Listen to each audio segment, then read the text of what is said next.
Hi, it's Ivars. Today, we're going to explore how to create shooting script for our player and damage for our zombie. I will also be adding these scripts to the GitHub repository. So just make sure the enemy has a collider and enemy health script attached. I attached the script to the child element as it's the one moving when the animations are played.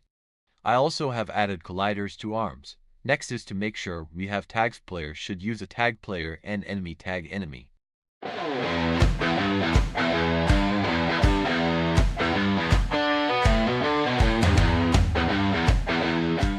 For the weapons, so there are two scripts, one for weapon, one for ammo. So again, just make sure you add tags like you can see in the video.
Thank you for watching and see you in the next video.